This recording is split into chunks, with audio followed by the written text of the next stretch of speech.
So Bitcoin has just crashed from $31,000 at its local peak all the way down to $25,000 earlier this week. And I have a question for all the people who just panic sold Bitcoin. Did you panic sell the US dollar in 2020? Now, when most people are confronted with this question, they kind of, scratch their head a little bit and say, what do you mean, Luke? I think you're on crazy pills. But it makes complete sense, okay? Let's have a look at what happened in 2020. Central banks around the world inflated the money supply by tens of trillions of dollars. And in a 60-day period in March of 2020 alone, we can see that the US money supply increased by 18% alone. So that means, theoretically, the total money supply is increased by 18%, but your savings has remained the exact same size. So that means that you've just been diluted by 18%, or you've just lost 18% of your value. Or another way to think about it is your money just crashed by 18% of its value. So to the people who are panic selling Bitcoin today, I would ask you, did you panic sell the US dollar in 2020? And things get even more crazy when we just zoom out a little bit. We can see that every fiat currency has trended to zero over time. And this is a hard thing for most people to kind of conceptualize or think about because we've grown up in this environment where we just think 2% inflation is normal. And it's not normal. It really should not be normal. Do you really think it's normal that your money loses half of its value in 25 years? That's what a 2% inflation target means, and we've just been convinced into thinking that's normal, but it's absolutely not, and it always ends in an exponential period of debasement and absolute collapse of the monetary system. And that sounds like an out there statement, but we can see in every single fiat currency collapse, it happens gradually at first and then all at once. To illustrate my point a little bit more, we're going to have a look at what happened to the Roman denarius, which is, of course, the currency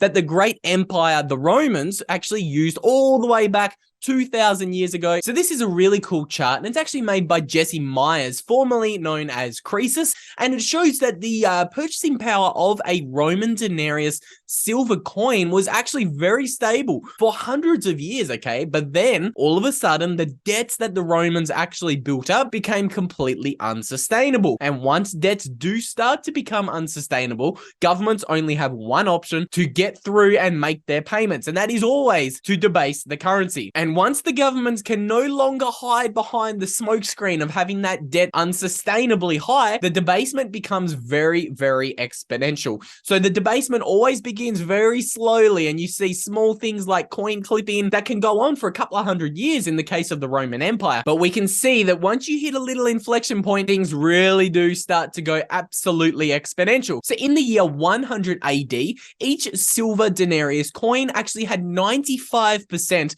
silver back in it. So 95% of the coin was silver, physical silver. But slowly and steadily, Romans did begin to debase the coin. They started putting more inferior metals into that silver denarius coin. And all of a sudden, only 150 years later, that same silver denarius coin only had 5% of a silver content back in it. So that actually represents a 90% decline in value in 150 years. And again, it's worth noting that this silver denarius coin was famous for the fact that it wasn't debased for hundreds of years. It was actually incepted or created around 200 to 300 BC. And again, it didn't go through that exponential phase of collapse until 100 AD. So around 350 years later. Okay, remember, we had a 95% silver content in that coin in 100 AD. So it remained pretty much stable, or the purchasing power of that silver denarius did remain stable for over 300 years. But again, when things become exponential, the exponential debasement really does pick up. And we see a similar thing in every single major currency collapse and major empire collapse. Okay, so the same thing happened in the British Empire. So the British Empire was the global dominant superpower for hundreds of years, okay? And they held the global reserve currency in the 19th century. So that is the 1800s. And we can see that before the collapse of the British Empire, the purchasing power of the British pound actually remained very stable for a long amount of time. So this is a really cool little chart here, and it actually shows inflation and the purchasing power of the pound going all the way back to the year 1200 AD. Again, the British pound, I believe, is the longest lasting fiat currency. It was obviously a silver-backed currency all the way back in the 1200s, but it's gone through many different variations and iterations through the centuries. But we can see between the years 1790 and 1910, 300 British pounds remained pretty much stable. We can see here that it maintained its purchasing power for over 120 years. But what happened at the tail end of the British Empire's reign? Okay, they began debasing their currency. They had too much debt, the same way that the Roman Empire did. And I find it really interesting that the British Empire collapsed in a very similar way that the Roman Empire did. Okay, Britain tried to fight 2 world wars in the early 1900s, and they were the first country to actually abandon the gold standard before the US did. Okay? And Britain officially lost its global reserve currency status after World War II, where America was deemed the global reserve currency holder, and they were supposed to back $1 with a certain amount of gold in 1944 at that Bretton Woods agreement. But again, we all know what happened next. And that kind of gets us into transitioning into talking about the US empire. And I believe we've seen and we're going to see a very similar thing with the US dollar today as we do approach the inevitable collapse of the US dollar and potentially the US empire. So why did the US have the global reserve currency in the early 20th century after World War I and World War II? That was because they had the most gold, okay? They had the best currency. It was as simple as that. I believe in 1944, at that Bretton Woods agreement, the US had more than half of the world's gold. I think it was maybe even 60 to 70%. I will throw a chart up of that one after the fact, but it just goes to show how quickly things change because all of a sudden the US dollar is certainly not backed by gold, and we can see how much purchasing power it has once again lost. But what's really interesting about the debasement of the British pound is that between the years 1910 and 2012, the same 300 British pounds lost 98% of its purchasing power. So if you had 300 pounds in the year 1910, it's only worth around 5.08 pounds in the year 2012. So again, that's a 98% debasement in around 100 years.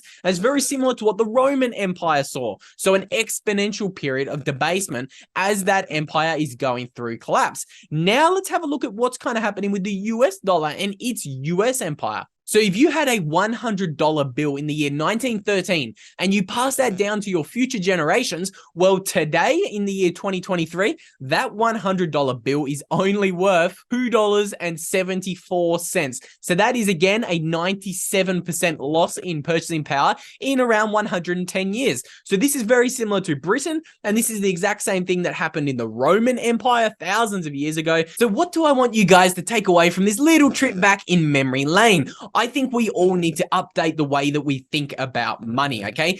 If you have a friend or a family member who just panic sold Bitcoin because of a 20% dip, ask them the hard-hitting questions. Did you panic sell your local fiat currency in 2020 when it lost more than 20% of its value? Most people will be stunned when you ask them that question, but let's start doing it. Let's start spreading the important information about how we actually think about money, okay? Money should be thought of over the medium and the long term, okay? You shouldn't be measuring the purchasing power of your money in a short 6-month time period, okay? We should be zooming out a little bit, and it's pretty clear over the medium or the long term, there is no better alternative than Bitcoin. Every fiat currency over the past 3 years has lost at least 30 or 40% of its purchasing power, but Bitcoin over the past 3 years is up by more than 500% priced in the US dollar. So Bitcoin is up 5x priced in the US dollar, which is the best performing fiat currency around the world. If you look at other currencies and other countries around the world, people aren't so lucky if they didn't invest in Bitcoin, because in Argentina, for example, they've lost over 90% of their purchasing power since 2020 alone, and Bitcoin in the Argentinian peso is actually up 35x in only 3 years, okay? So let's encourage people to think about money the way they should be thinking about it, okay? Bitcoin is the best performing asset of 2023, despite this 20% crash. It's the best performing asset since 2020, and it's the best performing asset in human history, okay? So zoom out a little bit. Bitcoin is going to protect you from what is coming. And now, what is coming, you guys might be asking me? Well, I believe we are living through that exponential phase of currency debasement all around the world. And I think we are about to see what happened in the Roman Empire, the British Empire, and the US Empire on a global scale. And it's all down to simple grade 11 maths, as Greg Foss would say. The global debt burden is absolutely unsustainably payable, and governments all around the world are going to have to debase their currencies to pay back their debt. If you want to learn a little bit more about the numbers surrounding the US debt spiral, we did recently record a video on that one, and you can find the link to that one right there. And if you want to learn a little bit more about how a Bitcoin-backed US dollar can help to extend the global reserve currency of America, we also recorded a video on that one that you might enjoy if you've made it this far into this one, and you can find the link to that one right there. And with all that said, I really hope you guys enjoyed this one. Let me know in the comments down below if you think we're on the money, and I'll see you all in the next one.